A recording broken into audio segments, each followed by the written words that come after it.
Welcome to the show. Braylon Mullins, five-star guard, makes the biggest decision of his basketball life. Will he choose UConn or stay home with the Hoosiers? You're locked on.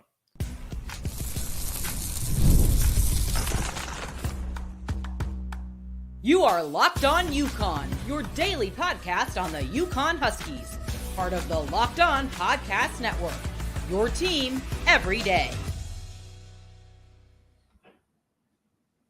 Thanks for making Locked On UConn this your first listen every day. This is a special episode of Locked On UConn because we're doing a crossover with Locked On Hoosiers. We're going to bring in Jacob Goins here in a second.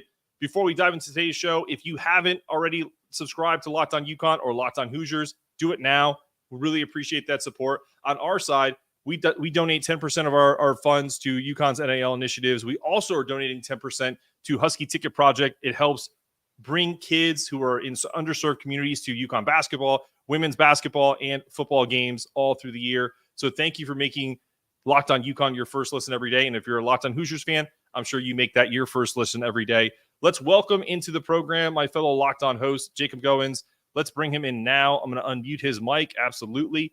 Jacob, I'm going to turn off my tag here because I don't need to be larger than you in terms of this. I really appreciate you jumping on this crossover of the Braylon Mullins commitment. I have my second screen over here with Braylon's announcement that's about to begin in about 9 minutes. So before I even ask you a question, it's UConn. Now the top three is UConn, IU, and UNC. And we didn't invite Isaac on the show today. I know that was rude of us. Yeah. But it's also for obvious reasons because anybody that's on the live stream right now understands that how this works. Kids make decisions. They stack rank the schools. It truly is always been for the last month or so between Indiana and UConn. Would you agree? Absolutely. And it's something I've said on Locked On Hoosiers for weeks now since he cut it down to his final three, and we got a date and we found out it was going to be on 247 and all that. So we've been talking about it just as much as you guys have for quite some time. And man, I'm excited to be here, whether it goes our way or not. I'm sure you can speak to this, Mark. It's been a fun recruitment. I mean, this has been a battle in this thing, and it's going to go to one of us. I just don't think North Carolina made the final turn here. But it's been a really fun recruitment to cover because of how talented Braylon Mullins is. I've continued to describe him as program changing. I think he's that good, and to see him grow in the jump that he took in the last 12 months, 6 months even, is truly remarkable. Well, I'd be remiss to say that you're 100% right. I won't lie to you guys because I have your guys on the show. I have my fans coming on.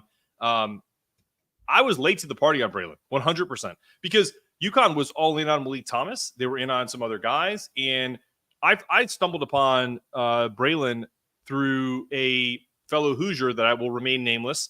And it just became a thing where I was just like, holy this kid's incredible. And so I was just like, if UConn can get this kid, this is a kid, because it felt to me, if you start to look at the way I start looking at recruiting, it's not who I want. I look at it through the lens of who Danny Hurley wants. And so when I do that, I start to go, does he defend? Yes. Can he shoot? Yes. Does he have a high IQ? Yes. Is he athletic? Yes. All of these things. Does he like competition? Does he feel like a guy who, if Danny Hurley presses him, he's going to back down or he's going to rise to the occasion? And all these questions were answered when I started looking at this film, ask questions, recruiting guys, scouts, everything. And I'm like literally getting chills because it's just something that I was like, this kid has to be a UConn guy. And I know you guys feel the same way. So to me, it's so imperative that whichever school wins this battle, it's a blow to the other team. And I'm not trying to say that because I think UConn's the favorite, but it's the truth. Because if we turn this stream on here in 5 minutes and Braylon puts down his jacket or he puts on a hat and it's an Indiana hat, I'll be stunned, but I'll also be happy for the kid because, as I've told anybody that does this, I just want this kid to go wherever he feels is the most comfortable for him and is going to get him to the next level, because he is a transcendent player that is going to be an NBA player, an NBA lottery pick, whether he picks Indiana or UConn. And that's just my opinion.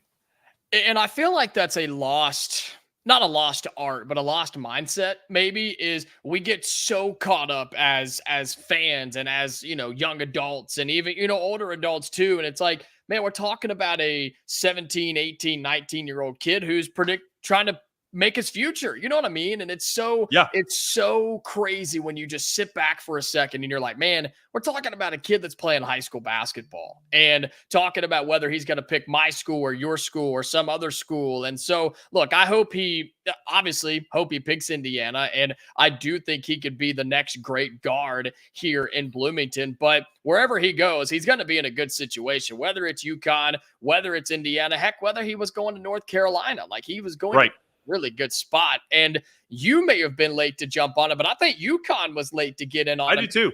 I agree.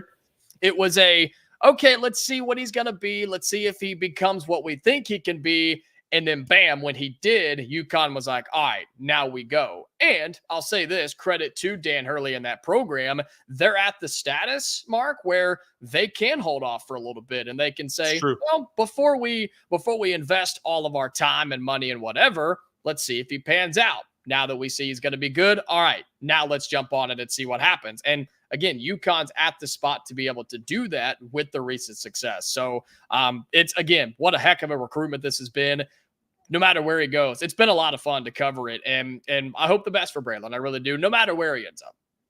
Absolutely. And I'm going to put something up from the chat because I have to give one of our sponsors, and it's a Locked On sponsor. So I'm not sure if Indiana has it too, but let's just throw it. This is a home field jacket that it's one of our sponsors. That's sweet. Yeah. It's a classic. I think it's called Classic Pullover. Check it out on Home Field. If you're a UConn guy, use my promo code Locked or UConn24. All caps UConn24. I'll put it in the chat if you guys want to look it up. I always got to rep Home Field. I did that wrong, but they are one of my favorite sponsors. They hook us up. And it is a phenomenal jacket. I just got it like 4 or 5 days ago. So that thing's sweet. It's really sweet. I don't think Home Field has any Indiana basketball stuff yet, but they did just release a Kurt Signetti football shirt, so people can go check that out if they want to in terms of Indiana. Because I know you've heard all the football hype that we got going on here in Bloomington. As much fun as basketball is, we do have football. So yeah, Home Field just released a Kurt Signetti t-shirt for fans that are interested. Absolutely. I'm going to get to, we have about 2 minutes and 18 seconds and counting before the live stream of Braylon comes up on the 247 YouTube channel. So we're going to get you guys abreast of when he decides. People are asking some questions.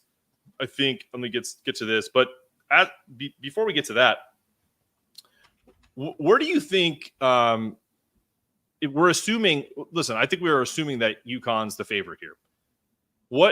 Where do you think that went awry? Like, do you can pinpoint a moment? Did you hear anything, Jacob? I'm just curious from your side because we've been texting behind the scenes for a couple of days, but we really haven't talked about this recruitment together other than this show right now. I just think UConn, again, I think they held off until they realized that Braylon is a really good player because of the jump that he took. I mean, we're talking about a kid that was in the hundreds of rankings and is now a top 30, top 20, top 15 player in America. And so I think Indiana didn't do anything wrong if they miss out on him. I just think UConn came in and basically just did what UConn does. And they said, look, here's what we have, here's what we can offer, and we think we can be the best fit for you. And so if he does pick UConn, I think it's because Dan Hurley's a great coach. I think it's because NIL. I don't think NIL is a huge difference maker in this recruitment. I think that's a common thing nowadays, right, Mark, with, they're paying him more money. That's why he's going there. They're paying him more millions of dollars. I just don't think that's the problem here at all. I really do think this comes down to what coach do you want to play for? What system do you want to be in? And what town do you want to be in? I think that literally is all this recruitment comes down to. Yeah, and if I'm being honest, like the things that I've heard a little bit about it is as we're getting close, it's almost 6 o'clock, so the stream is about to come on. But some of the things that I've heard is that initially Braylon, and this is all hearsay, this is all third party, so this isn't straight from Braylon or anybody in his direct camp. But people have said that, initially there was a little trepidation about leaving home. And I know that, and I don't think anyone understands the appeal of going to your hometown school as much as a guy who grew up in Connecticut, although I have since moved away.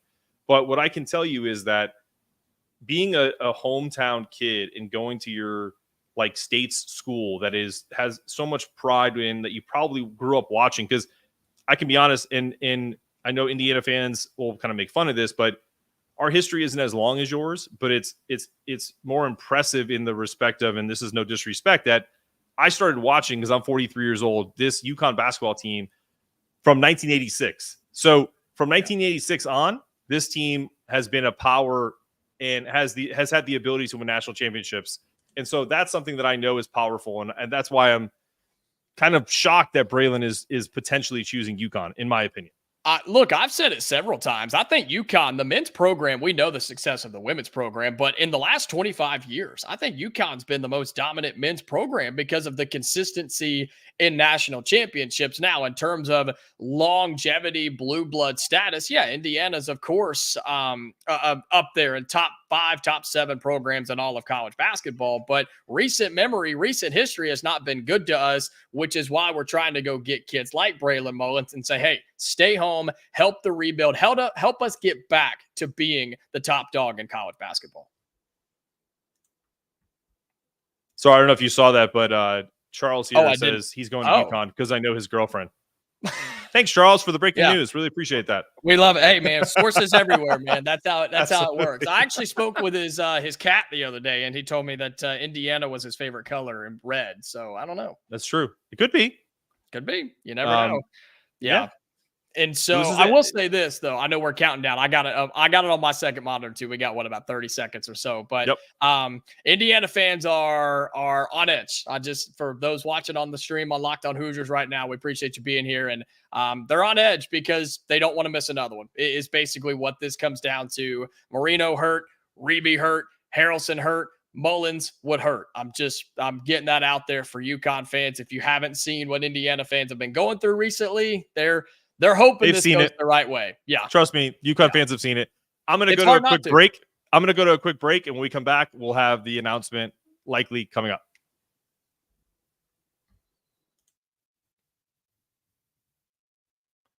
All right, guys. LinkedIn is stop for if you're looking for better than anybody. If you think about what LinkedIn is like, it is a place where you can get all of your small business needs. 76% of people look at LinkedIn. 86% of small businesses find their talent on LinkedIn. And I literally do this on a regular basis. Post jobs, find great candidates. I found 3 great candidates in 24 hours when I posted a job just last week. They're in their final interviews next week. Please check out LinkedIn Jobs to post a job for free. Go to linkedin.com/lockedoncollege to post your job for free. It makes a real difference. And absolutely check that out. Check out LinkedIn for all of your hiring needs. LinkedIn.com/lockedoncollege. Check them out.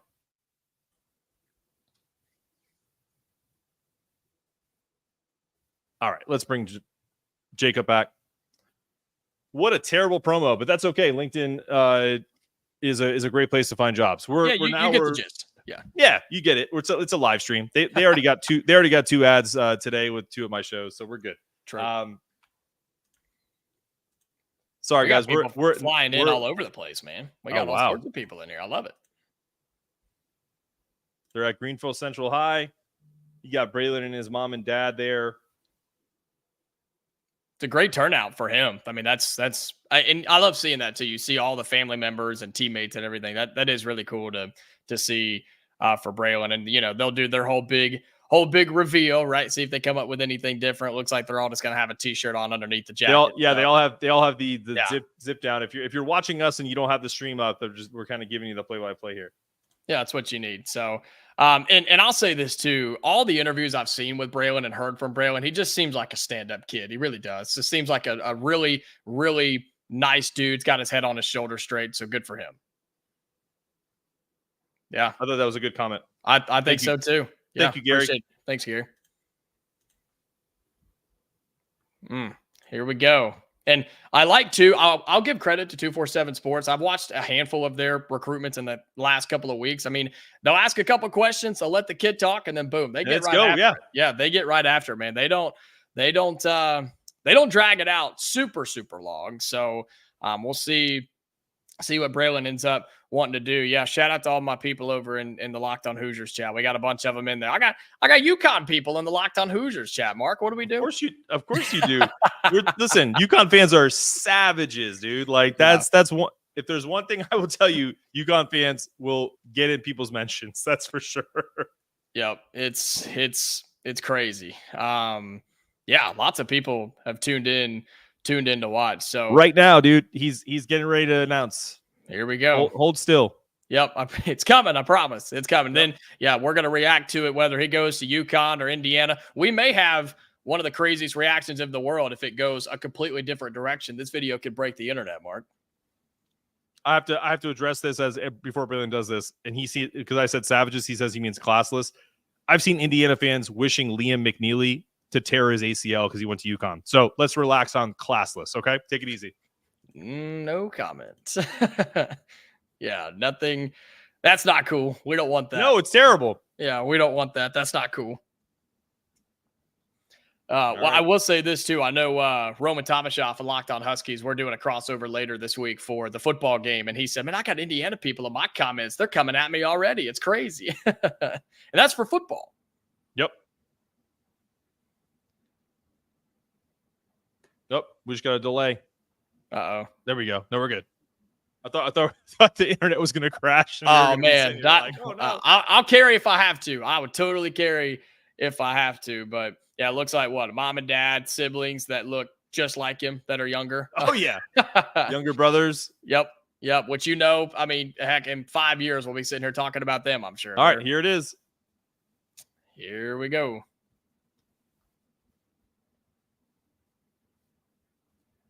Woo! It's UConn, baby. Showing the UConn shirt. Gotta love it. Man. Dad's rocking the old school letters with the big Husky. I got to get Josh a home field. I got to get Josh one of these. I got to get Braylon's dad one of these. Maybe we got to get Braylon a couple of these too. The whole family. There it is. Yep. I'm sorry. I'm sorry, Indiana fans. Man. Yeah, that's what we feared, unfortunately, right? My show today was called Heartbreak Again, and that's what it was. It was heartbreak again.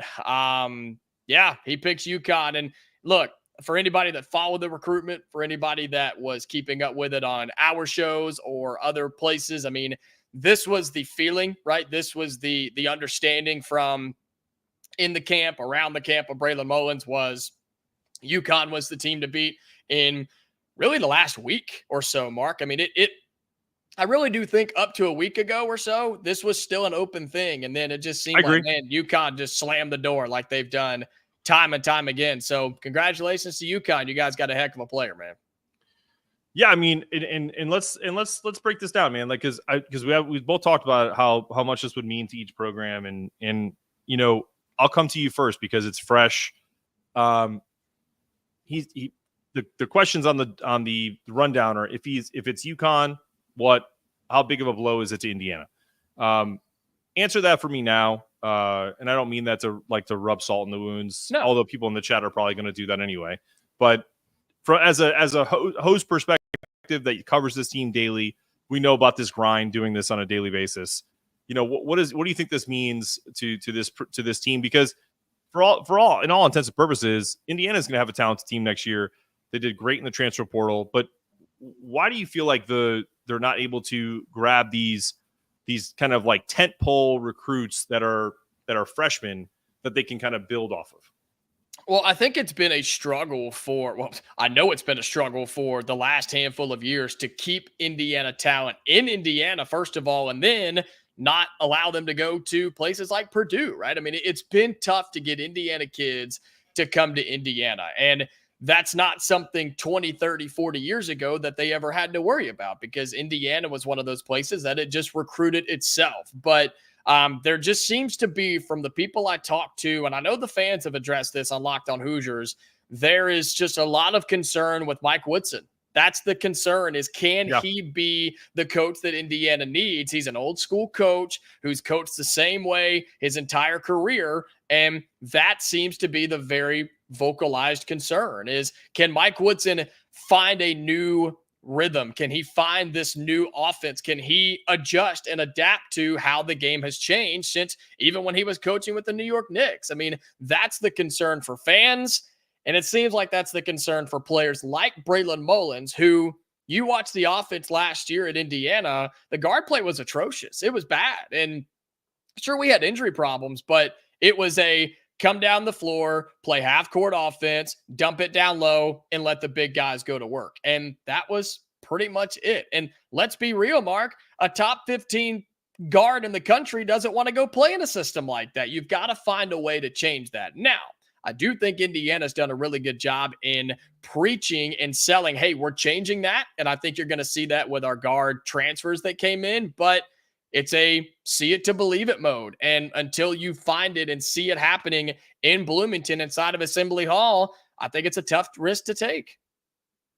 No, I agree. Let me ask you this question because I deal with this too. But I have to ask this because I'm not trying to alienate you or your fans, but care to respond to that? UConn is no good. They are a joke. That is false. Laverne and Shirley, apparently. Wow. That's a bold statement for, back-to-back champions. I did have somebody in my comments that asked if Indiana and UConn could switch coaches. So if you want to decide, if you want to ponder on that one for a second, Mark, you can give me your answer later if need be. No, I think I'm going to pass on Mike Woodson. I have too many Knicks friends, having grown up in Connecticut, and see their IG and Facebook and Twitter posts to last me a generation of Mike Woodson. Yeah. Let me ask you a question because I really am curious about this. If Dusty May was the coach of Indiana, is Braylon Mullins a Hoosier? That's tough. That's tough because Dusty May is a really, really good coach. And I think he's going to make Michigan a competitor this season. I think they've got the talent to be legit in the Big Ten. I'll still say no, just because that's still a risk, right? Because can Dusty May do it at this level, right? Which, I mean, I think that's a kind of a bad question just because he did it on a smaller scale. So why wouldn't he be able to do it on a bigger scale? I just think UConn has got so much to sell, and it's so hard to convince them to not go to UConn because, man, I've had people tell me if UConn calls me, I'm going immediately. And it's hard to go against that. I'm sure you've heard that a ton. And so I don't think so. I think he would still, Indiana would have been in it. I just don't know if Dusty May in year one would have been enough to outweigh UConn. But I'm curious from your perspective in terms of what Braylon brings to UConn. I mean, he's another huge recruit that you guys add to the class. He has a chance to, continue being one of a legendary guards that have come through UConn. What does it mean for the Huskies to bring in Braylon Mullins? I think it's a continuation of a pipeline. I think one of the things that Dan Hurley has made very clear lately is that he is not interested in transactional relationships. So while he will bring in a Steph Castle, while he will bring in a Liam McNeely, he will bring in likely one of those every class, but he won't bring in 5. And if you think of the guys that he brought in, I don't think anyone thinks Darius Adams is a one and done. I don't think it may be Eric Riba because of his size and positional versatility. But there still is a lot of work to be done there. And just for future reference, he is coming on Locked on UConn. So for the people that are in my chat, be on the lookout for that show. I think for Braylon, he is the type of player that could be, if he comes in 25, 26 and is transformed by this Dan Hurley offense with already these incredible skill sets, to then potentially be the type of player that he could be. There is a possibility where he could go from Greenfield, Indiana to UConn to the pros in 1 year. Do I think that's going to happen? I don't. I think he stays for 2 years minimum. 3 years is probably a lot because he's got so much talent, and I think he's a blue chip prospect. So I think he's probably going to be a 2-year guy. And there's been plenty of those. Donovan Clingan comes to mind just recently. And I also think, too, like if you think about some of the players that stayed at UConn that didn't transfer, Solo Ball, Jalen Stewart, Jaden Ross, that were in a very highly touted class last year with Steph Castle, they all want to stay because they know what this Dan Hurley system can do for them. and they're just waiting for their turn to kind of to explode. So if Braylon doesn't come in and start right away, which is honestly highly unlikely because of the guys they already have, sure, and then he can stick around for a year, play like kind of that 6-man, 7th man on the roll on the bench, and then have his turn as a sophomore to really star in this offense. So I think it's a long-term play.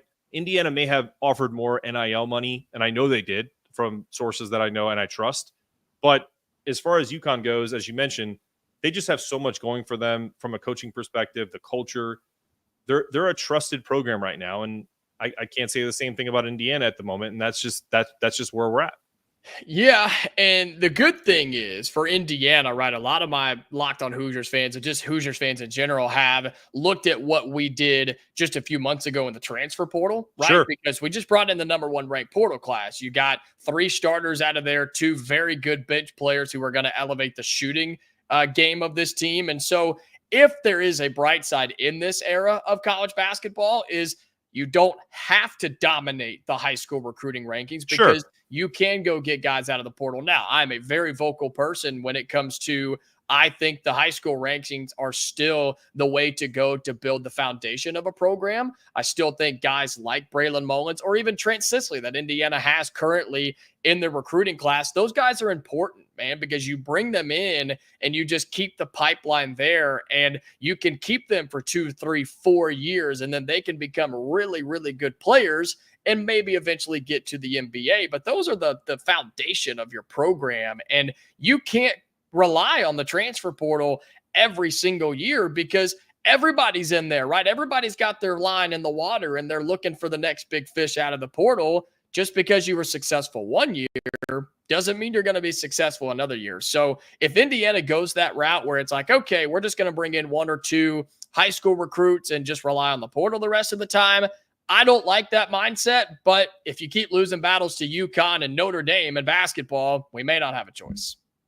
No, and I don't disagree. I think for me, the one thing that's underrated when you talk about the portal in terms of, or not the portal, but the kind of how they rank these classes is, and I've said this from the start, because when we got Ada Mahaney and we got Terrace Reed Jr., especially when we got Terrace Reed Jr., people were like, oh, I mean, Terrace Reed, who cares? You know, like whatever. And I think what people need to understand is Dan Hurley targets specific players. So if he's targeting you, there's a reason for it. It's not because he feels like you were the best player in the class, according to, as he calls it, outside entities.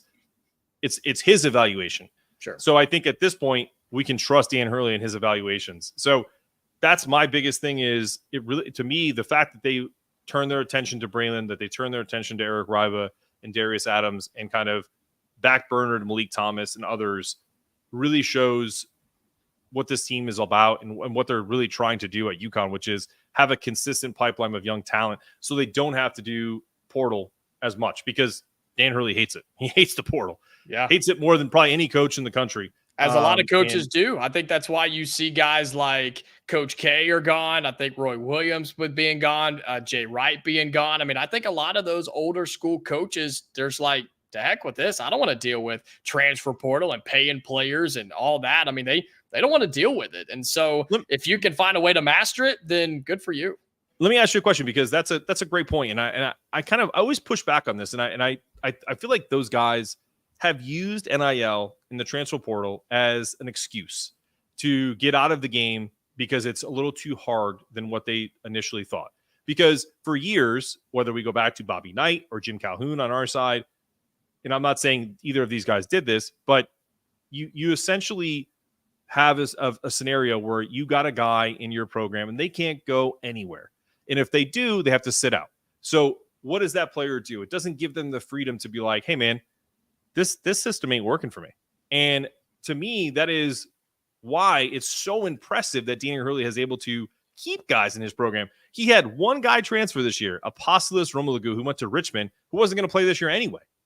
So let me, in that respect, do you feel like that's kind of a crutch that some of these guys are using? We just had Tony Bennett retire.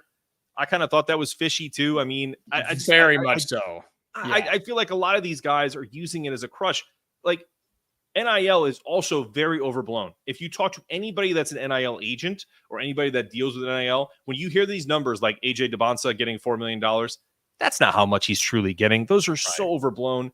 Like I heard these crazy numbers that Indiana was giving to Braylon.